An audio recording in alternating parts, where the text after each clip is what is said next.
Kali ini sastra bercerita ingin menarasikan cerpen unik karya Arswendo Atmowiloto yang berjudul Bu Geni di bulan Desember.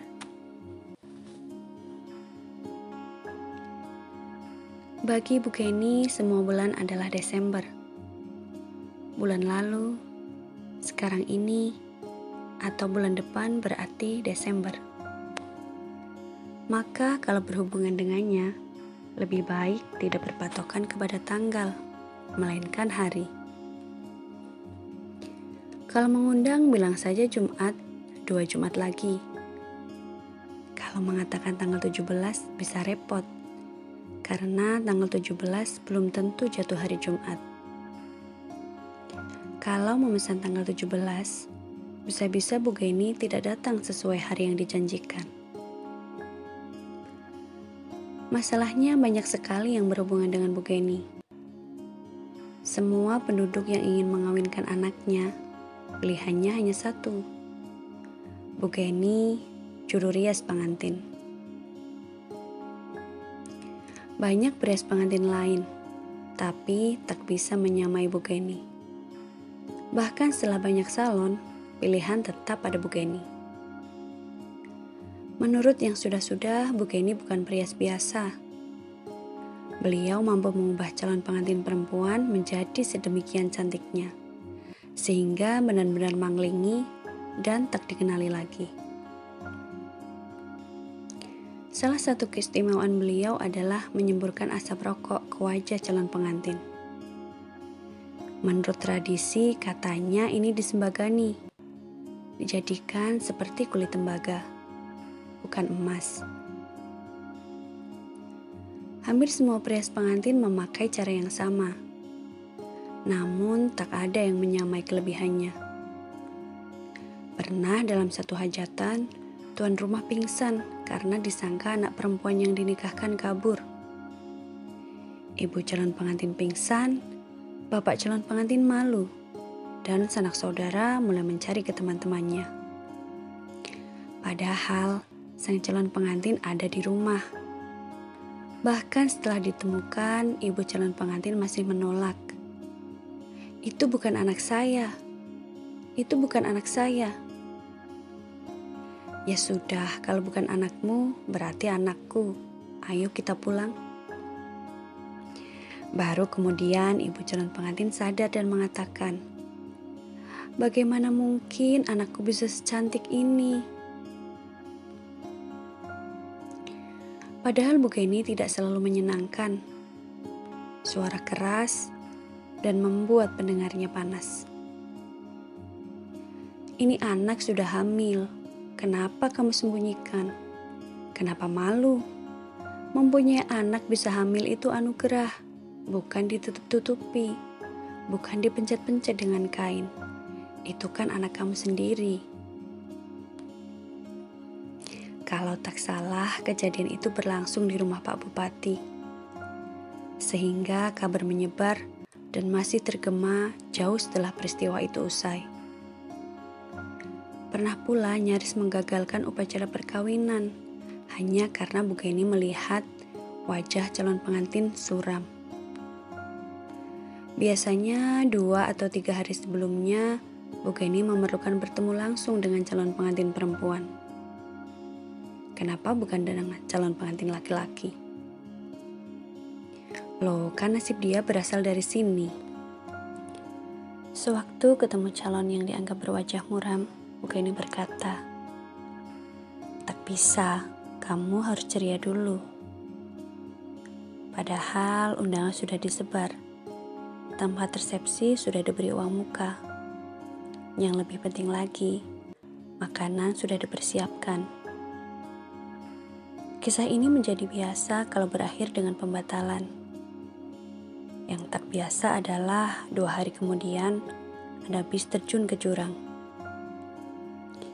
Menurut perhitungan, kalau benar perkawinan diadakan tanpa pembatalan, kemungkinan besar calon pengantin pria masuk jurang. Karena memang rencananya naik bis itu pada jam itu. Kisah buku ini bersambung ketika diminta merias anak menteri. Mungkin menteri koordinator, tapi menjawab, "Anaknya suruh ke sini saja. Kalau saya tinggalkan yang di sini, banyak yang dirugikan." Pada tanggal 17 Agustus kemarin, warga sekitar kediamannya menunggu. Apakah Bugeni akan memasang bendera merah putih di rumahnya? Karena dalam perhitungan Bugeni itu sama dengan 17 Desember. Ternyata Bugeni menyuruh pasang. Apa salah kalau mengibarkan bendera tanggal 17 Desember? Para pejabat di desa ikut gembira. Karena kalau Bugeni tidak mengibarkan bendera pada peringatan kemerdekaan, bisa jadi masalah. Tanggal 31 Desember berikutnya, Bugeni tidak berkeberatan ada pesta di rumahnya. Namun esok harinya tidak berarti tahun baru, melainkan 1 Desember lagi. Banyak yang mengatakan itu ngilmu Bugeni, sehingga selalu tampak muda. Dan Bugeni memang selalu nampak sama. Ketika seseorang tetangga dirias, sampai anaknya dirias juga, wajah dan penampilannya tetap sama. Ini bisa dibuktikan dengan potret yang diambil saat itu. Dan 20 tahun berikutnya, atau mungkin juga 20 tahun sebelumnya. Perkawinan adalah upacara yang paling tidak masuk akal. Sangat merepotkan. Kalian semua ribut memperhitungkan hari baik, pakaian seragam apa, dan itu tak ada hubungannya dengan perkawinan itu sendiri. Lihat saja mereka yang pidato saat perkawinan. Yang memberi wejangan, itu yang paling membosankan, paling tidak didengarkan. Tapi selalu diadakan, begitulah perkawinan. Agak aneh juga perkataan itu keluar dari Bugeni, yang hidupnya justru dari adanya upacara perkawinan. Ya memang aneh, perkawinan kan keanehan. Karena yang aneh dianggap wajar, maka yang tidak menikah, yang janda atau duda malah dianggap aneh. Pada kesempatan berbeda, Bugeni berkata, jodoh adalah kata yang aneh untuk menyembunyikan ketakutan, atau hal yang tak berani kita jawab. Oh, itu jodoh saya, biasanya orang bilang begitu. Atau kalau gagal, oh itu bukan jodoh saya. Lalu Bugeni tertawa lama sekali. Memangnya jodoh saya Pak Geni? Karena saya menikah dengan Pak Geni, itu jadi jodoh saya. Bukan karena jodoh saya Pak Geni, kemudian saya menikah dengan dia.